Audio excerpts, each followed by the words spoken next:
সোনাই শহরে গভীর রাতে দুধর্ষ চুরি, নিরাপত্তা নিয়ে প্রশ্ন উঠল। ফের চুরির ঘটনায় আতঙ্কিত সোনাই শহরবাসী। শহরের 4 নম্বর ওয়ার্ডে গভীর রাতে এক বসত ঘরে দুঃসাহসিক চুরির ঘটনা ঘটেছে। নগদ অর্থ, স্বর্ণালঙ্কার সহ মূল্যবান সামগ্রী লুট করে নিয়ে যায় চোরের দল।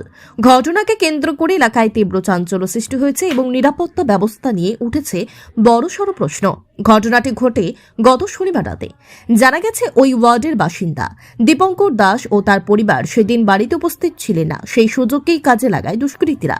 গভীর রাতে বাড়ির প্রধান দরজার লক ভেঙে ভিতরে ঢুকে পড়ে তারা। এরপর আলমারি ও ঘরের অন্যান্য আসবাবপত্র তছনছ করে পরিকল্পিতভাবে লুটপাট চালানো হয়।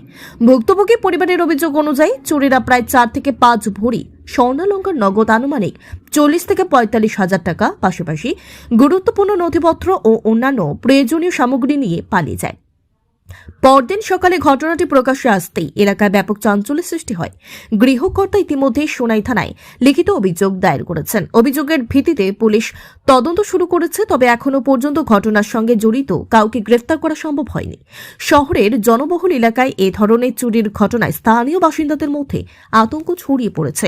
এলাকাবাসীর দাবি, নিয়মিত পুলিশ টহলদারি বৃদ্ধি এবং নিরাপত্তা জোরদার করা হোক, যাতে ভবিষ্যতে এ ধরনের ঘটনা রোধ করা যায়।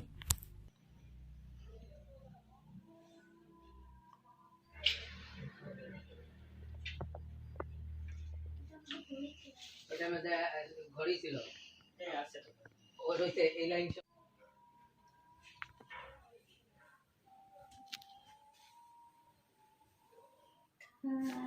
খুব সৌভাগ্য আসে না মানে